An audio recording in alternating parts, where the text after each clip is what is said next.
والنبي يقول احرص على ما ينفعك waxaad ku dadaashaa waxa ku anfacaya waqtigaaga iyo maalintaada iyo xooggaaga iyo cilmigaaga iyo aqoontaada iyo hantidaada iyo garaadkaaga iyo waxaad awood leedahay oo dhan waxaad ku isticmaashaa waxa ku anfaca taa macnaheedu waxa weeyaan waxaad ka tagtaa wixii ku dhibaya ka tag waxaad kaloo ka tagtaa waxaan macnaha samaynaynin dadka in badan oo ka midi waxaabay dhib ku ah waqtigoodaba marka waxay raadinayaan waxay ku dilaan waxay ku madadaashaan madadaaladu waa wuxuu rabo qofku inuu waqtigiisa ku baabi'iyo xooggiisa iyo xoolihiisa iyo caqligiisa ku baabi'iyo aan adduunkana manfac ku lahayn aakhirana manfac ku lahayn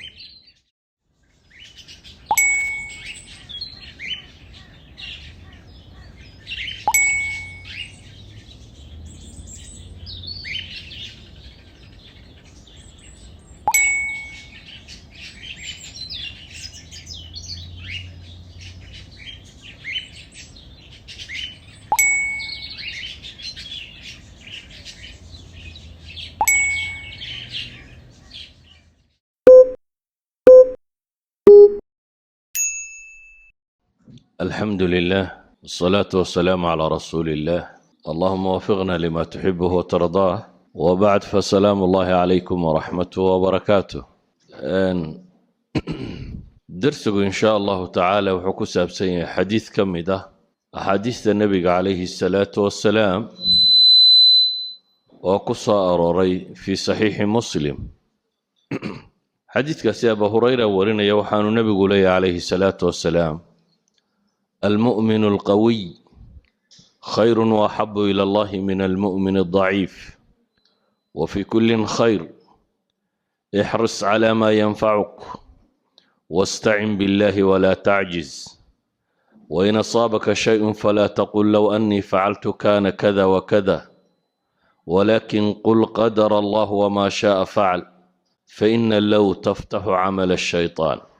نبي عليه الصلاة والسلام حديث كما حكوت المامية قيب حكو سفينيا قفك مؤمن كا حوغن يسدوغ خير بدن يهي كي ضعف وكتشرو قيبها الضمانة وحكوت المامية النبي عليه الصلاة والسلام وصينا يددك مسلمين تا وحو النبي يقول المؤمن القوي مؤمن كحوغاه قوة لشيغيا ومعنى بلارنتي علماء بدء وكم الإمام النووي رحمة الله عليه وحليه والقوة في الدين والتقوى والعبادة وفق مؤمن كي كحوغن عقيدة ديس يا دين تيس يا عبادة ديس كاول اسكو الرعسي سين كاسا خير وأحب إلى الله كخير بدن وألكتي سلقاقتش عليهي من المؤمن الضعيف مؤمن عقيدتيسا أما إيمانكيسا أما عبادتيسا أما أعماشيسا آخرة أي ليدته وحيكلوا علماء كت المامان المؤمن القوي المؤمن القوي وكا الرجل القوي هذا أي القوي في رجولته كاسوا معنى لبعض علماء التلماما وحويان إن قوة الله إطلاقه ومؤمن كحوق بدن له سواء هدو حوق جريد يهي او دي جهاد يو عبادة يكو استعمال يو اما هدو حوق عقليات يهي اما هدو حوق علميات يهي اما هدو حوق عبادة يهي اي باب حوق وقل كرابي لي مركا مؤمن كأود بدن له أود دي ساسي خير كواد يكسدية إيمانك يو إنتاجك يو وحصوصارك مؤمن كاساك خير بدن مؤمن كضعيفك علماء حينها في الأصل دي قوة والله فرق وأعدوا له ما استطعتم من قوة بإلهيري قال هذا يجهدك لقوا الرمي وحاودي يرسطان وحي حوق ودان ودنباليري إذن حوق في كل أبوابه هذه خير له أديك سنة يوا خير وحيد هذا مؤمنك شرهان حوق بدن قوة بدنية له خير كوا أديك سنة دهو كوحتر بدن مؤمن كضعيف كاسكليته يعني ساقو wax badan qaban karaynin مؤمن كحوقه في علمه وفي إنتاجه wax soo saarkiisa iyo aqoontiisa ay xoog badan tahay ee dadka ku anfacaya uu ka fadli badan yahay kii jahliga ku jiray amase kii aan muntijka ahayn ee leysiga ahaa kii qofkii iska fadhiyaan wax soo saarka lahayn idan nabigu calayhi salaatu wasalaam wuxuu inoo tilmaamayaa mu'minka xooggan oo ay ugu horreysay ilaahay rumayntiisa iyo daacadiisa iyo cibaadadiisa iyo acmaasha aakhire ku xooggan dad baa jira sida kale u xoog badan laakiin marka ay timaado cibaadaadka iyo diinta iyo caqiidada ducafa ah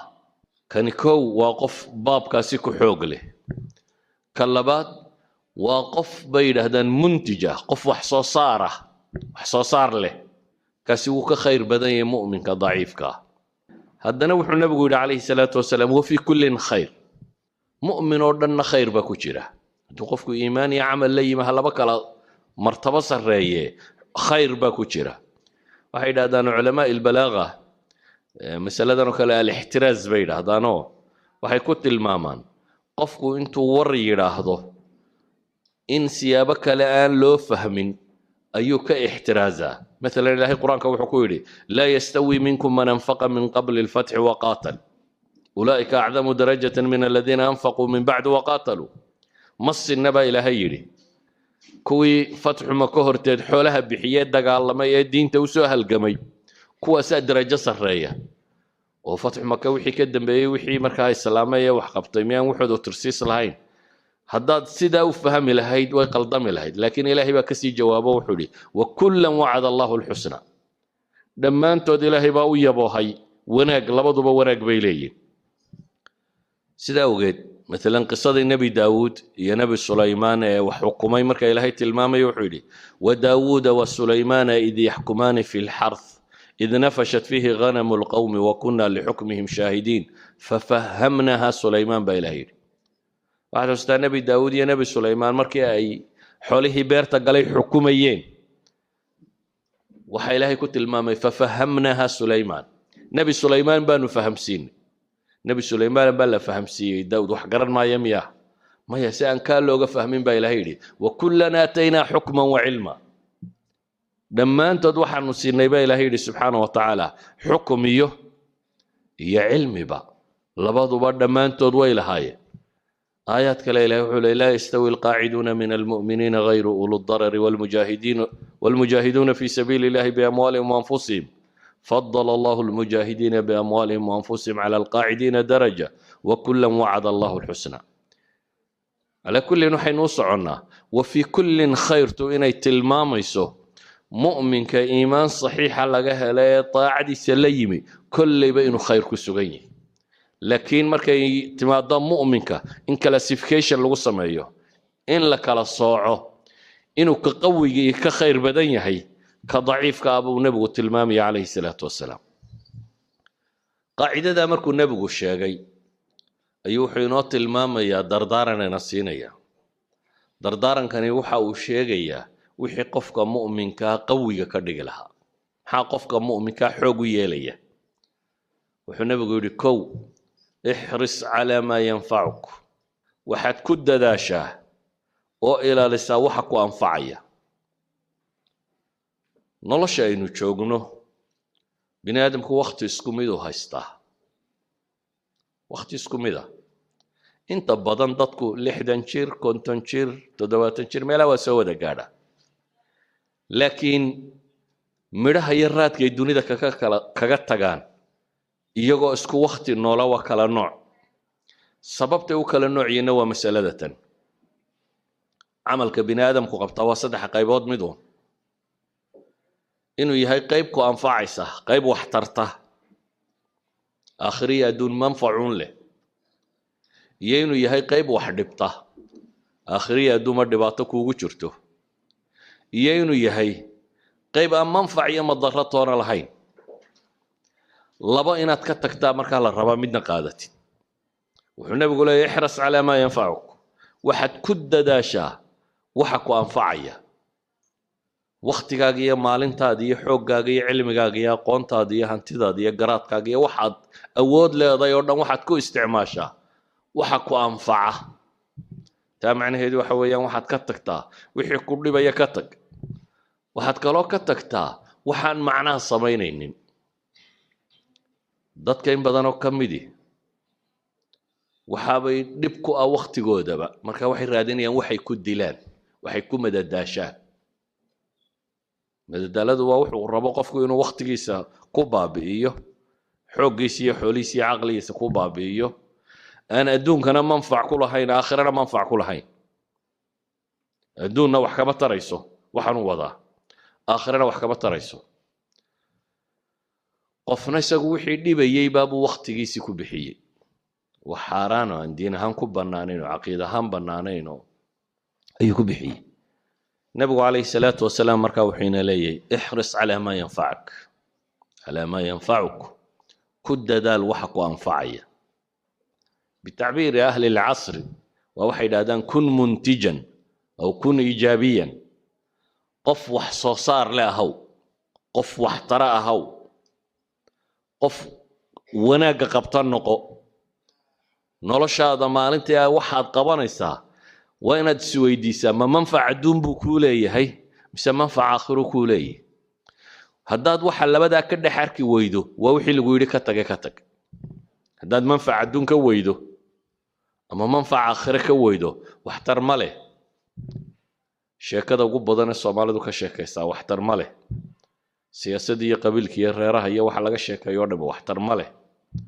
kubadaha iyo cayaaraha iyo wax la daawado oo dhambe waxtar ma leh wararkan habeen iyo maalinba la dhegaysanaya la wado intooda badani waxtar ma leh wax badan aan waxtar lahayn baa dadku waqtigiisii ku qaada nabiguna wuxuu tilmaamayaa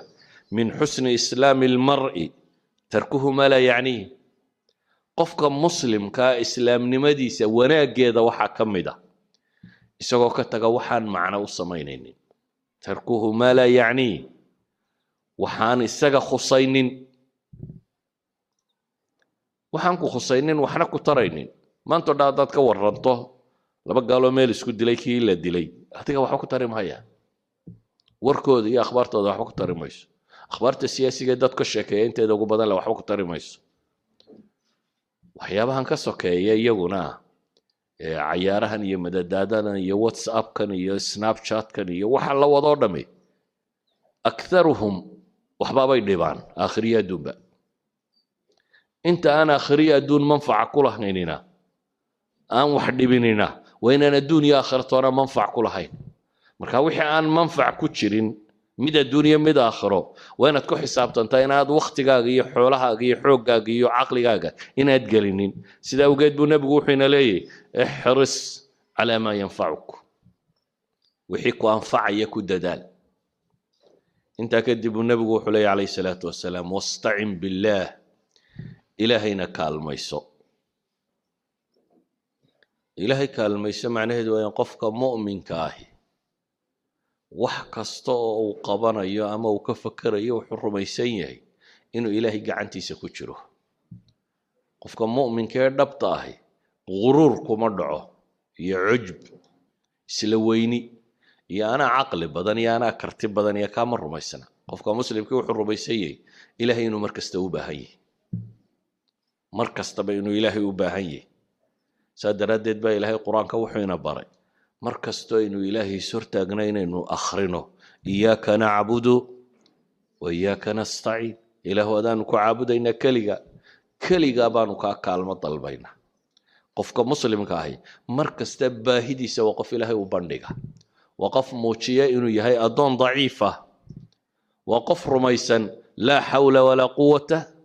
ila billaah wuxuu rumaysan yahay waa kanzun ayuu nebigu ku tilmaamaya calayhi salaatu wasalaam cabdillaahi ibnu qays buu nebigu yidhi ma ku tusiyaa kanz min kunuuzi ljanna khasnadaad jannada ka mida makuu sheegaa faqultu balaa yaa rasuula allah haa buu yidhi ilaahay rasuulkiisiiyow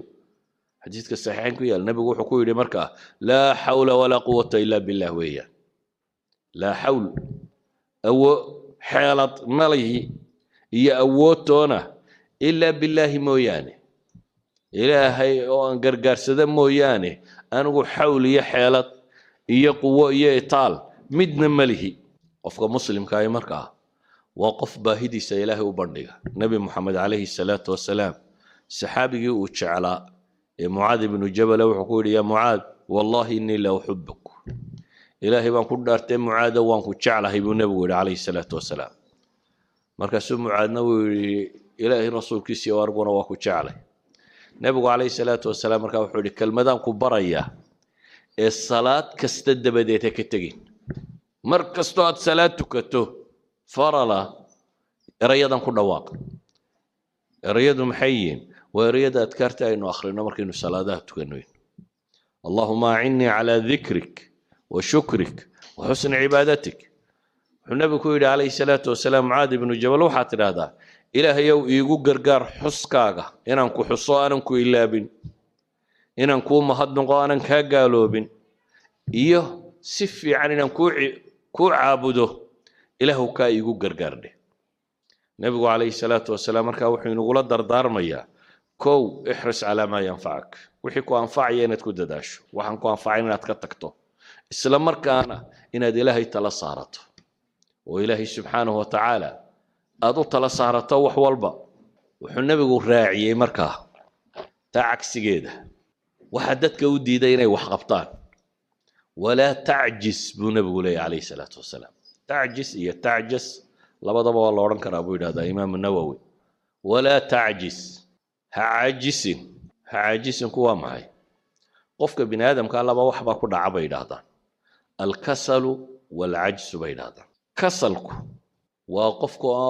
وهسي عدم الإرادة وقفك أن دونيس بالهين إنه حقبط بالربين عجزكونا وقفك يربا إنه وحي قبطه لكن هدنا قابن كارلا وطاقلا عدم القدرة شقق كستولا قبطا وحيد هذا لبدا شيء بو عملك ككوبني إن واحد دونيسيد يينا دوديد markaas oo amalku ku qabsoomaya inaad doonaysid inaad qabato iyo inaad awoodo nabigu kaleey salaatu wasalaam markaa wuxuu tilmaamayaa inaynan cajsinin dadka badh iyo wax kasto ay qabtaan taswiif ku sameeyo insha Allah baraan sameyn doona war maanta aad qaban karaysaa maxaa bari amal kale u dhigo ma ay baraan sameyn doona wax kasta bari u dhigaya ama ma aha barnaamijyo iyo barnaamij buu degaya markaas uu leeyahay insha Allah saasa yeelaya sanadka dambe قرآن كان حفتنا إياه سنة كدنبه وحن ربا جامعة ده بلس سنة كجبحه إن شاء الله وحن ربا وقت صوص صعدة تجارة ده سينا قاله وحن ربا كتب طاينا دكتور وحن ربا عبادة داينا سمايو لكن أفكو كليه وبرنامج أفكاه عمل مقاريه اسمه بدل يوم حي وحعمل اسمه بدل إن وحلب بلانقرية محمة لكن واحد بلانقرين يسوينه يا واحد أودو قبان كرسي مركا كوات شيء في مقدورك وينو يي وانا قف ريانا يا نقون تتكبر با داي دريمينج هذا سوتش داينا ريوتا ماها وحانت سمين كرين هذا تكود ودوا ريو خلاون dadkii hurda riyooda dadka soo jeedana qaar baa riyooda oo mar hadaad waxaanad qaban karayn aad ka fikirayso waad riyoonaysaa waxaad balaangaraysay waxaad qaban karto waa inuu noqdaa marka labaadna waa inaad fulisaa fulintu dadka badhba fulanima haysaa arma dadku kula yaabaa arma si xul lagu eegaa arma shaki unbaa iskaga soo ururaya dadka badh oo wixii uu qaban lahaa u diidaya arma lagu yidhaahdaa waxaan wuu istusaya waxaan kan buu samaynaya laakiin نبي وحينا ليه احرص على ما ينفعك واستعن بالله ولا تعجز مرنا بها عاجز بل نبي عليه الصلاة والسلام سحابي وشقين شري أنس بن مالكها أيوح ليه هي أنو نبي وشقين أيوح بان مغلا إسقو كعل علينا يوله اللهم إني أعوذ بك من الهم والحزن والعجز والكسل والبخل والجبن وضلع الدين وغلبة الرجال isagoo ku celcelinayo le ilaahu waxaan ka magan galay warwarka iyo walbahaarka iyo tiiraanyada iyo murugada hamigu waa waxa soo socda oo qofku ka warwaro mustaqbalka oo la madoobaada oo dabeetana qofku warwaro xusniguna waa wixii ka tagay qofka oo tiiraanya iyo murugo ku reeba idan waa laba warwar ama laba walbahaar laakiin waxay ku salaysan yihiin midna waa wixii tagay midna waa waxa soo socda nabigu kaleey salaatu wasalaam labadaba ilaahay buu ka magan galay wuxuu kaloo ilaahay ka magan galay al-ajz wal kasal waa labadan xanuun aynu hadda sheegaynay قفكو إنه عدم القدرة إنه حوادي وايو أما إن دونستو بكدمته دونستو بين كدمته وضدك بدبا وهسيقة يهرددا مودا إنay nimco tahay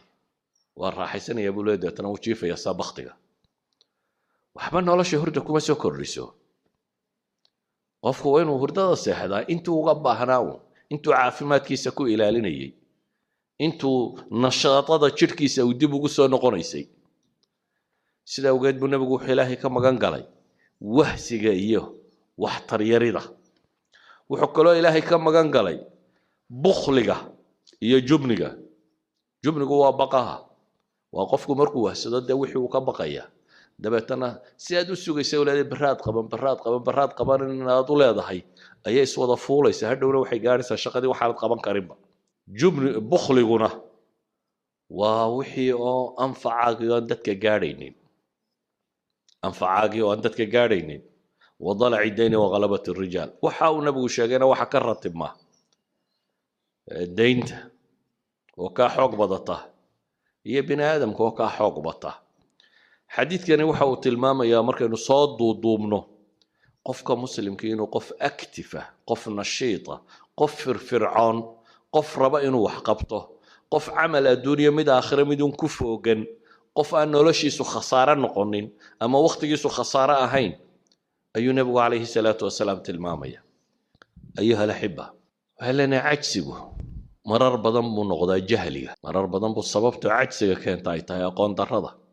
أي سبحان الله أنا أجر كذا قرن إنه أقون درك وهيسته أقون درضة وحي كانت تقف إنه وحبق بموايه تقدر توقف أيضا جهلني ما هيسته ولو حوق بدني ولو الذكاء جيسو intelligence كيسو وصريه ولو عقل بدني هي mar haddaanad muntaj ahayna wax soo saaraynin waxay yidhaahdaan nolosha waxa qiimaha ku sameeya ma aha inaad caqli badantay ee waxa weeyaan bay yidhaahdaan inaad hardware kar tahay nolosha taasee raad ku leh qof xoog wax u qabtay inaad tahay garadka badane hadduu hurdo dhalo waxba tari maayo si kastoo aad daki u tahay haddaad qof laysiyatay qof aan firfircoonayn haddaad tahay garad bandidna waxba kuu kordhin mayso si awgeed buu nebigu wuxuu tilmaamayaa أما بس عن آية القرآن تلمامه إلهي سبحانه وتعالى وحو القرآن كتلمامي قفدن أو بني آدمه وإنتو دنبيلا النقضي أرضي النقضي تكي قياسنا تكي أرضي النقضي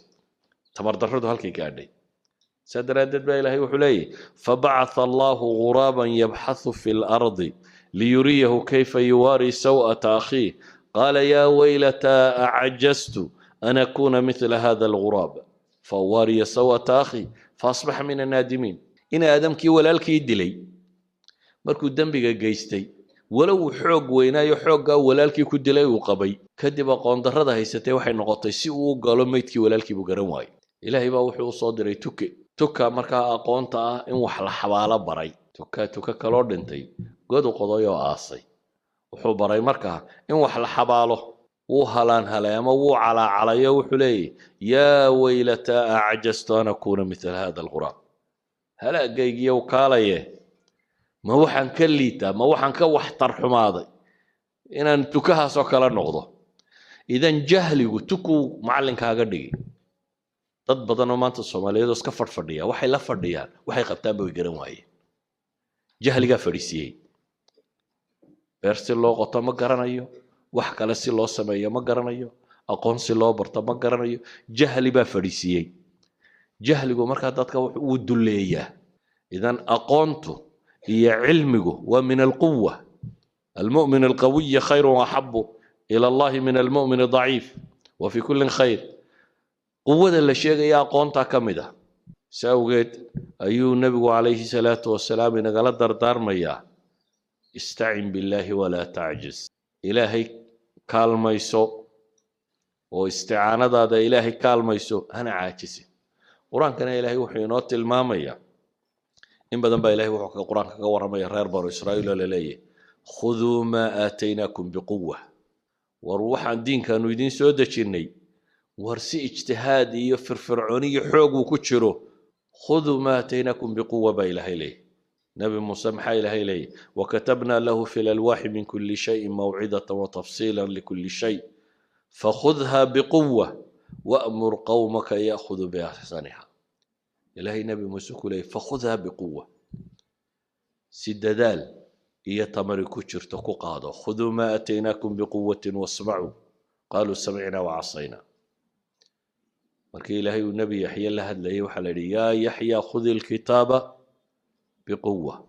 war nabi yaxyow kitaabka si xooggan u qaada baa la yidhi si jiddiya si ijtihaadu ku jiro si dadaal iyo firfircooniyo ku jirto ilaahay kitaabkiisa u qaada baa la yidhi. waxaa qur-aanka ilaahay uu ku sifaynayaa dadka wahsiga iyo cajsigu haya inay sifada munaafiqiinta tahay. wahsigu إليه وحده إن المنافقين يخادعون الله وهو خادعهم وإذا قاموا إلى الصلاة قاموا كسالى. منافقين إلهي وحكوت المام صلاة هذا وكعا وكعا يجو كسالى يجو وهسي عاجس هيو ولا يأتون الصلاة إلا وهم كسالى. صلاة لما يما دام إلهي يجو حالة كسوغان مويان.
أيها الأحبة kuwa munaafiqiinta ee jihaadka ka wahsada ilaahay wuxuu ku tilmaamay inay sifaadka munaafiqiinta ka mid tahay taasi yaa ayuha aladiina aamanuu khuduu xidrakum fanfiruu hubaatin aw infiruu jamiica waina minkum laman layubati'anna waxaa idinka midaba ilaahay leeyahay mid dadkaba cagsi gelinaya oo fadhiisinaya oo dib u reebaya waxay yidhahdaan daraasaadka cilmiga ee dambe xataa caafimaadka qoladan maanta ka shaqaysa waxay tilmaamayeen daraasay tilmaameen cilmiga Hong Kong ay ku sameeyeen oo dadka Hong Kong baadheen markaas waxay yidhaahdeen laziness-ka iyo waxqabad la'aanta iyo sigaarka bulshada keebaa dadka leyntiisa ku badan bay dhahay sigaarka waxa la wada yaqaanaa inuu sun yahay oo boysiyo dadka laayo cagsiga iyo iska fadhiga ka batay iyagu daraasaday sameeyeen qolana 6,800 meelahaas ay noqotay qolana 5,700 maanta waa kuwan yidhaahdaa xanuunada ugu tirada badan lee bini'aadamka ku dhaca waxa keena bay yidhaahdaan maxay exercise la'aan exercise-ka la sheegay inaad boodboodo quran ma waa inaad wax qabato uun laakiin haddaad iska yuururto una fadhidid qof fadhiya habeen iyo maalinba caafimaadkiisaba khatar ku jira ka kaalay nolosha inaad waxtar ku yeelato iyo wax soo saar inaad yeelato ee waxa khatarta gelaya waxa weeyaan maxay adiga caafimaadkaagii baa khatar gelaya walidaalika bay atabada maanta waxay tilmaamayaan qofku inuu nashaad iskeliyo ma macaan baad qabtaa ma sokor baad qabtaa ma kan baad qabtaa maalintii intaa soco intaa qabo inta yani waa wax qabo fadhigu markaa caqligana uma fiicna iska fadhigaan waxba lagu qabanaynin jirkana uma fiicna aakhirana uma fiicna adduunna uma fiicna laziness markaa nolosha meel laba wax kagama leh ee waxa meesha taalla qofka mu'minkii inuu muntij noqdo qof wax soo saar leh inuu noqdo weligaa ha moodin waqtigu ku dhaafay dadka barbaa isle faataka alqataarka sheegi jireen yani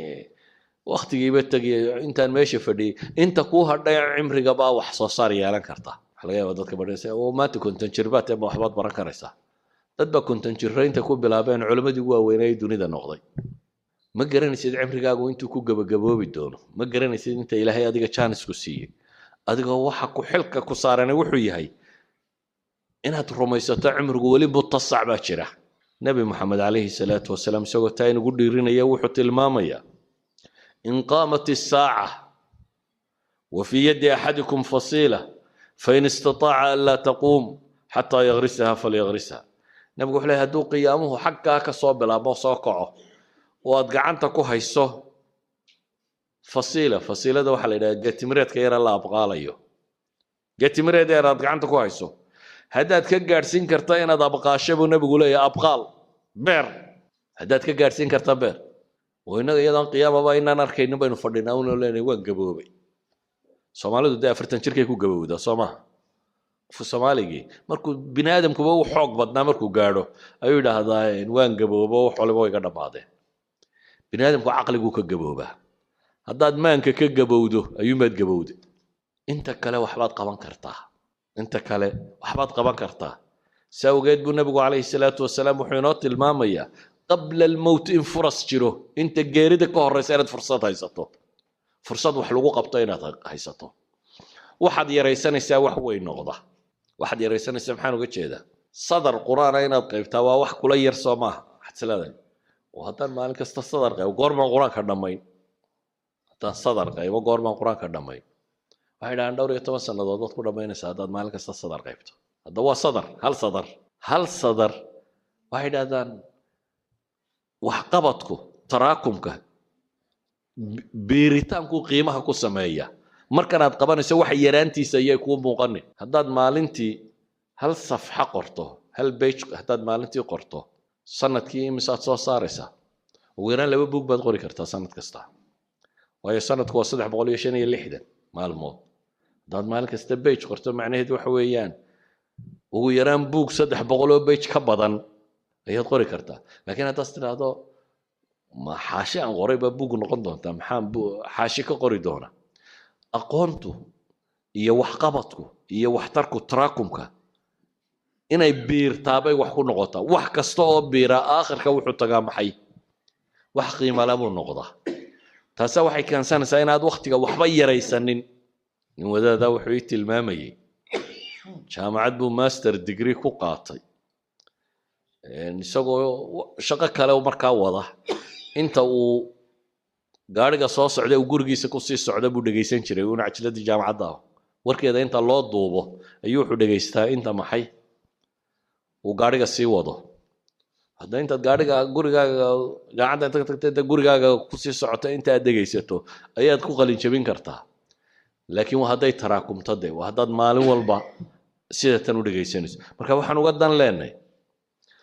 camalku iyo waxqabadku iyo waxbarashadu iyo wardigu iyo wax waliba in la biiriyaabay wax ku noqdaan in la joogteeyaabay wax ku noqdaan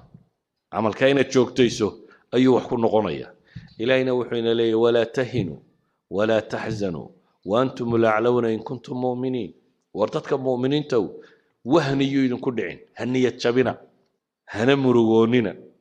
idinkaa koreeyaba ilaahay tilmaamaya haddaa kuwa mu'miniina tihiin haddaad dariiqa iimaanka raacdaan waa koraynaysaan xataa markan awooddaadu intaad qaban kartaa ha yaraata laakiin intaa qabo sawgeed baa ilaahay qur-aanka wuxuu leeyahy waka'ayin min nabiyin qaatala macahu ribbiyuuna kathiir فما وهنوا لما أصابهم في سبيل الله وما ضعفوا وما استكانوا والله يحب الصابرين بدنا أنت النبي قاتل معه الربيون معي سايلا دقال قالين كوا ربي لو نسبي داد إلهي سليبي ومي ضعيف وحيد بسو قاري مي إسديب مي إسدول دقين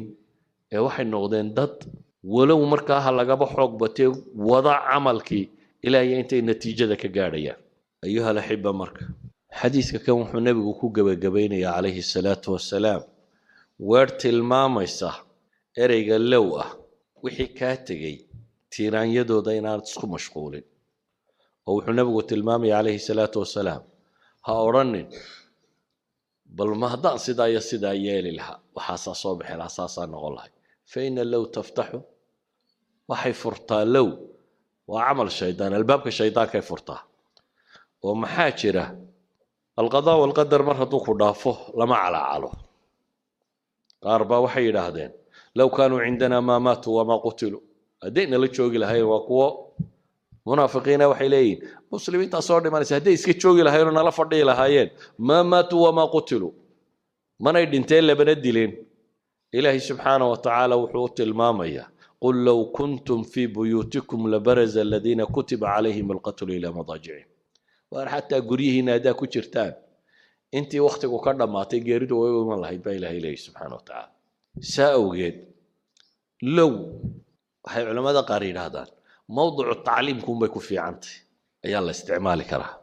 ومثلا جامعة بتكسو غالي تشبيسي وحيات برطان ماركت كان شقا كل هاي وقف يربا كويري لا طلع markaasa waxaad ku tidhi maanta haddaan jaaniskaa haysan lahaa low kaan haddaan jaaniskaa haysan lahaa kan maan galayna kaasaan geli lahaa waa litacliim qofkan baad rabtaa inaad tidhahda war natiijada anaa waddadan soo marayo ma fiicne waxaad isku daydaa maxay kan kale inaad saas daraaddeed buu nebigu lahaa low istaqbaltu min amri ma stadbartu markii ay ugu tilmaamayey dadkii soo xidhay cimrada ama xajka soo xidhay ee xalaaloobi kari waay ee hadyiga waday haddaad hadyadu waddo ma xalaaloobaysid haddaan arrinkayga hadda wixii soo dhaafay hadduu hadda ii bilaabmi lahaa buu nebigu leeyahy hadyigana maan soo kaxeeyeen dadkana waan la xalaaloobi lahaa buu nebigu leeyahy calayhi salaatu wasalaam culammada waxay yidhahdaan markaa min baabi tacliim iyo meelaha hadday tahay waa bannaan tahay laakiin baabu calaacalka hadday tahay bay leeyihin ma bannaana oo waa maxay qul maa shaaa allahu kaan وأنا تربيستا وما تشاءون إلا أن يشاء الله إن الله كان عليما حكيما وحي تجي وحبك ما بدل كرتين ما دام أنا وحبك بدل كرينين إلهي وحقت الماما يا وما تشاءون إلا أن يشاء الله إلهي وحدون أمه يعني وحق الله إذنه دوني كرتان ما جرتو إن الله كان عليما حكيما بل وحدك على الصحابة لغاية ما خير كساكو جري وعسى أن تكرهوا شيئا وهو خير لكم waxaan ku soo koobaya marka xadiiska dhammaantiiba nabigu calayhi salaatu wasalaam wuxuu inoo sheegay mu'minka waxtarka ah ee nafciga leh ee xooggiisa iyo caqligiisa iyo wixiisu qabanayo nashiidka ku firfircoon qawiga ah ayaa ka khayr badan mu'minka daciifka ah mu'minnimaduna dhammaanteed waa khayr marka horeba dardaarankaana weyna siiyey wixii ina anfacayana inaynu samayno ilaahayna inaynu gargaarsanno cagsiga iyo kasliga iyo waxaana inaynu iska dayno wain asaabaka shayun falaa taqul haddii wax sidii aad rabtay natiija u dhici weydana ha odhanin buu nebigu yidhi calayhi salaatu wasalaam haddaan sidaa iyo sidaa yeeli lahaa laakiin waxaad tidhaahdaa qul qadara allahu wamaa shaaa facal faina low taftaxu camala shaytaan ayuha alaxiba kun naafica qofka muslimka ah inuu noqdo qof waxtara waxa uu qofku qabanaya waxay ku xidhnaan doontaa mas-uuliyaddiisa iyo inta uu awoodo nabiga calayhi salaatu wasalaam baa wuxuu tilmaamayaa almu'minu ya'laf wa yu'laf walaa khayra fi man laa ya'laf walaa yu'laf wa khayru nnaasi anfacuhum linnaas xadiidkaasi oo sheekh alalbaani xasan ku tilmaamay wuxuu nabigu leeyahy calayhi salaatu wasalaam qofka mu'minka ahi waa mid lagu soo hirto yacni dadku ay ku soo talagalaan ama waa mid dadka soo duma soo dhoweeya isna la soo dhoweeyo dadka badh baa haddaad aragta laga weecdaa sharkiisa dadka badhna waa lagu soo hirtaa meeshu joogo qofka mu'minka ah nebigu wuxuu ku tilmaamaya calayhi salaatu wasalaam inuu yahay qofkaasi lagu soo hirto waxaanu sheegay qofka dadka sharkiisa iyo dhibtiisa dadku ay uga cararaan inaanu khayr lahayn dabeetana nebigu wuxuu leeyahy calayhi salaatu wasalaam wakhayru nnaasi anfacuhum linnaas dadka waxa u khayr badan ka u nafciga badan ka u waxtar badan dadka waxa u khayr badan ka u waxtar badan nabiga calayhi salaatu wasalaam baa mar kale isagoo jooga waxaa la keenay la sheegay nin dibqallooc qaniinay markii dibqalloocu qaniinay ayaa nin yimo wuxuu yidhi ilaahay rasuulkiisii oo naga qoladayadu waxbaanu tufnaaye dadkan dibqallooca wax lagu tufaanu naqaanaa ku akrinaaye ma ku akhriyaa bal soo bandhig buu yidhi waxaanad akhridaan muxuu yahay wixii buu sheegay dabeetana wuxuu nabigu yidhi ba'si kuma jiro tanaad sheegtay man istataaca minkum an yanfaca akhaa falyafcal ciddii awoodda walaalkii inuu wax taro ha yeela buu nabigu leeyahy calayhi salaatu wasalaam ha taro xadiidka saddexaad aan tilmaamaynaa wuxuu yahay nabiga calayhi salaatu wasalaam nin baa u yimi oo wuxuu ku yidhi yaa rasuula allahi ayu nnaasi axabu ila allah wa ayu alacmaali axabu ila allah dadka yaa alla u jecel yahay acmaashase maxaa ilaahay u jecel yahay nabigu calayhi salaatu wasalaam xadiidkanu xasan ligayri uu sheekh alalbaani ku sheegayo wuxuu nabigu yihi axabu nnaasi ila allahi anfacuhum linnaas dadka ilaahay wuxuu ugu jecel yahay kuwa dadka ugu waxtar badan acmaashana waxa loogu jecel yahay buu nabigu tilmaamay calayhi salaatu wasalaam sururun tadkhiluha calaa muslim qof muslima aad farxad geliso ka farxisid takshif canhu kurba dhib haysato aad ka faydid aw taqdi canhu daynan ama dayn lagu leeyo aad ka bixisid aw tatruda canhu juucan ama gaajo aad ka quudisid wala an amshiya maca akhin fi xaajatin axabu ilaya min an actakifa fi hada almasjidi shahra wuxuu nabigu yihi calayhi salaatu wasalaam inaan qof muslima si aan baahidiisa ula gudo raaco ayaan ka jecelahay masaajidkayga kan waa masjidu madiina inaan bil ku ictikaafo waxaan ka doorbidayaa buu nabigu leeyahy calayhi salaatu wasalaam qof muslima baahidiisa inaan gudo waman kadama qaydahu walow shaa an yumdiyahu amdaa malaa allahu qalbahu yowma alqiyaamati rida qofka cadhadiisa qarsada isagoo awoodi kara inuu guto guto kaana ilaahay qalbigiisa maalinta qiyaame raalli ahaanshiyuu ka buuxiya qofka walaalkii raaca ee xaajadiisa ilaa intuu uga gudayo raaca isagana maalinta qiyaame ee aanay bini aadamku sugmi karaynin baa ilaahay subxaana wa tacaala gomadiisa suga saddexdan xadiis aan akhriyey alfaadooda aan idin sharxay waxay wadaagaanoo sheegayaan qofka muslimkii inuu qof waxtara noqdo waxay sheegayaan acmaasha alla u jecel yahay inay tahay dadka kuwa ilaahay ugu jecel yahay inuu yahay dadka ka ugu nafci badan nafcigaynu ka waramaynaa ama nafci adduunye ha noqdo ama nafci aakhira ha noqdo bini aadamka waxa ugu nafci badan ambiyada iyo rususha waayo ilaahay baa wuxuu soo dhibay waxay aadanaha ku badbaadin lahaayeen adduun iyo aakhiraba oo markastoo bini aadamku uu qalloocdo oo jidka saxda uu ka lumo waxa la soo dirayay rasuul ama nabi kaasoo loogu talagalay dadka inuu saxo oo noloshooda adduunyo wixii ka qaldamay inuu u toosiyo noloshooda aakhira wixii ka qalloocdayna inuu u toosiyo idan nafciga qofka muslimka laga rabo inuu yeeshaa waa nafci adduunyo iyo nafci aakhiro wixii uu tari karaba nafci aakhira u weyn oo ilaahay markuu dhaartay wuxuu yidhi والعصر إن الإنسان لفي خسر إلا الذين آمنوا وعملوا الصالحات وتواصوا بالحق وتواصوا بالصبر إلهي أنتم دارتي وحكون دارتي بني آدم كونوا خسارة كسوغي وحكسر بعيد عن خسارة إن يتيدتك لغاها لا إيمان إي عمل صالحة إي حق إسفران إي وحي بحقا كسوغ قاعدة فريتان كيسا وإيكو صبران عدة عين كاسة ميسا وعدة خسارها كبدبادي إذا ضدك وحوانفع بدن له خسارها الله هو عندي بني آدم كبدبادي سه خسارها الله هو وخسارها إلهي وكل دارته والعصر إن الإنسان لفي خسر إلهي بكل دارته سبحانه وتعالى هذا وحل لنا هاي ضدك هدي قف ولبا شقدا أنت كوبيغان وقبطه نلشوا وحفظت الله هبيكره haddii dadka inta ugu badani inta iska fadhiistaan dad gaara la yiraahdo waxa qabtaan ummadaasi ma horumarto مثلا النبي محمد markuu joogay عليه الصلاه والسلام saxaabu diin u sheegay miyay iska fadhiyeen oo yiraahdeen de nabi baa meesha jooga maya iyana way sii sheegayeen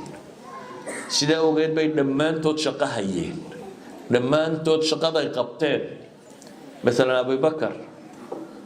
عشرة المبشرين رجوا وين الركم إذا وحى كاني أبي بكر بس إسلامي ونبقى كان عليه الصلاة والسلام نبقى نوصيه هرمري صحابة النوم اللي بالشقادة أنتوا قرنا يجيبوا غبطة من دجال كقيب قاله من هجامية دجال نو من أول كتبت حديث كواركتين عن خالد بن وليد سما ميدان مغل حكوا عن بحر خالد حديث ورينا ما يبغى شيء عن خالد رضي الله عنه ولا ليه لقما يا بين دركته هدنا عند المسلمين ورجل معروفة عند المسلمين داية تاريخنا ما أنت بني آدم ككلية استراتيجية عساكرت خطة كيسيبا لغوليغا وحكم ده وحي ومدة وقبن كريه وغبطي كوي علم قبرتي وحي ومدة وقبن كريه بقبتين كوي تلقرني وحي ومدة مركا قف ولما مركا وكنت تلقى وحقبته ويقول يسته حديث مثلا دين تفافنت هذا تراهدان او هبل او هبل بقى مسؤول كاد دين ضدك انت كلنا ويسوغيان دي دين فافي مايسو او هبل انتو غاريا ضدك مسلمين تسو اسلاميه markuu saddex cashay nabiga la joogaan buu baxay dabeetana soo qabaayil dhan wado soo islaamiyo keenay dadka saymiga jooga 40 sanaad muslim ahayd waligaana qof maad keenin 40 sanaad muslim ahayd waayo adigu in xilkuba ku saaray baa rumaysnayn nabigu calayhi salaatu wasalaam markaa wuxuu ku tilmaamaya dadka waxa u khayr badan dadka u nafciga badan leh u waxtarsan waxtarkaasi wax kasta oo bini aadamka la taraa waa waxtar حتى حيوانك وحلا ترى حتى حيوانك حديثة وكو أركتين قف دمرو اللي يري أي ورا بسيبا إلهي وقدم بداف أي بي وحترطي دبتنا appreciation والله قري واحتر كيدي فشكر الله لها بالي إلهي بوقم هذا نقاي أي ورا بسي نبي يوسف بن قصدي سمر كان دور شيكة المامية ما دام أختي كوبين نبي يوسف iyadoo la dulmiyay oo dambi aanu galin lagu qaaday iyadoo la og yahay inaanu dambaabin thumma bada lahum min ba'd ilaahi wuxuu tilmaamayaa markay u cadaatay inaan waxba samaynin bay xukumeen way xabsiga dhigeen ma oranin nimanka ay xidhay waa gaalo xabsigoodii baan ku jira nimanka wax damboona maraya naga dhaxeeya ma jiraan ilaahi wuxuu leeyahay subhanahu wa ta'ala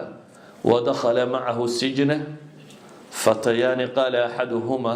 إني أراني أعصر خمرا وقال الآخر إني أراني أحمل فوق رأسي خبزا تأكل الطير منه نبئنا بتأويله إنا نراك من المحسنين لبويلو كم إذا دتك حبسك لك علي أي أيمي ريا أي كسر رياضين بيلي النوفسر رياضة ولا فسر وعلم اللي برته وانا dhici karta riyadu sidii aad ugu riyootay practically inay iyadiiba noqoto aan ta'wiil u baahnayn waa dhici karta inay mid ta'wiil u baahan tahay waa dhici karta in shaydaan iyo naftu kugu cayaareen oo waxaad ku riyootay baanay wax qiimo la ahayn si kastaba ha ahaatee nebi yuusuf riyay u keeneen riyadaa noo fasir bay yidhaahdeen maxay raaciyeen innaa naraaka min almuxsiniin isagoo xabsi ku jira ayaa waxaa la leeyahay waxaanu kuu aragnaa qof wax tara oo ixsaan sameeya inaad tahay macnaheedu waxa weeyaan xabsiga gudihiisiibu wuxuu ku caanbaxay qof muxsina oo dadka wax taraya wuxuu tijaabiyey inuu iyagana wax taro laakiin wuxuu uga bilaabay waxtarka weyn buu uga bilaabo marka hore wuxuu sheegay ninkuu yahay inuu aabbayaal iyo awowyaal nebiyaa ku abtirsado dad tawxiidka rumaysan inuu yahay dad gaala ah inuu ka yimi dabeetana intaanu riyadii fasirin wuxuu sheegay wixii ugu anfac badnaayee dadkani u baahnaayeen yaa saaxiibay sijn arbaabun mutafarriquuna khayruna min illaahi lwaaxid warma rabbiyo tiro badan baa faa'iido badan khayr leh mise ilaah kaliya in la caabudo maa tacbuduuna ilaa asmaa'an samaytumuuha antum wa aabaa'ukum wuxuu sheegay markaasi gaalnimadu inay xun tahay ilaahay keligii inay rumeeyaan taasina inay tahay diinta quman kow waxtarkii markaa wuxuu uga bilaabay waxtar diineed oo aakhiradoodii adduunkooda badbaadinaya mar labaadna wixii ay ka dalbadeen buu u sharxay kii yidhi khamri baan walaaqayayna oo wuxuu ku yidhi waad bixi doontaa iyo adigu khamrigaasaad walaaqi doontaa boqorkaad u shaqayn doontaa kii yidhi anigoo dusha kimisku sida khubus anigoo sida oo shimbira ka cunayaan ayaan ku riyoodayna wuxuu yidhi adiga waa lagu dilayaa dabeetana waa lagu salbinayaa saasaad ku dhimanaysaa idan labada nin nebi yuusuf wixii ay rabeen wuu u sheegay wuxuu kaloo ugu daray wax uga anfac badan waxay rabeen oo ah inay salaamaan nebi yuusuf mar labaad iyo mar saddexaad baan ku noqonaynaa qisadiisa waayo waa meelun baan rabaa inaan taataabto waxa u yimi walaaladii oo kuwii godka ku riday ahaa muu odhanin haddaanana fursad haystaaye haweenanana god kale ku ridaa isagoo yar bay qaadeen god bay ku rideen waa kaga tageen dabeetana wixii iyo mashkilada uu soo maray de iyaga u sabab ahaa godkii baa laga qaatay sidii xoolaha la kala iibsaday nin boqora baa iibsaday gurigii boqortooyadu ku noolaa islaantii guriga joogtay baa hunguraysay waa diiday kufsi oo istidhi wuu cararay waa marada ka daldalaacisay albaabkaa lagula kulmay dabeetana isagiiba haddana la xidhan iyadoo laga markhaati kacay inaan isagu waxba dhimin ayaa isagii la xidhay kuwii waxaasoo dhiba u sababo baahan baa u yimi maxay leeyihin قالوا يا أيها العزيز إن له أبا شيخا كبيرا فخذ أحدنا مكانه إنا نراك من المحسنين ويوهي مادين راشن بوسيي هدنا العقد أي ستين وغدري وصون نقضي أخيرا مركي ولالكوت كلا حريرا أي وحي لين نكاغن تلاد هيا ويل كان يري أبو دأبو لي امت كايو كبدل إنا نراك من المحسنين أريق بلو جيدا مركا أريق لبادي إننا حبسك لقلا يكوي راهدين أيو كليهين يوسف ولا الذي وحيلين إنا نراك وحنكو أرقنا من المحسنين كو صرف لينا كميطاي جوانك أي قدك كل ردين وهدنا وليبا مرضى مرة وكوبين أبورتين ومركو ويلك كرهبي وحيلا إن يسرق فقد سرق أخ له من قبل سقوا مدحوينا بغر وماشي تاقن بي وحيلين إن يسرق هدو يكاري وحضي متكو الرياي ولا لا الله هابا جرو توغا ويساقن هور تاقن أي لين مد هورو توغا باجري وحا صردان وموقع بانين وحبو تري ساوغيد با ولا الذي دبتو قيستي وحيلين إنا نراك من المحسنين كو حبسك الله قالي وحيلين إنا نراك من المحسنين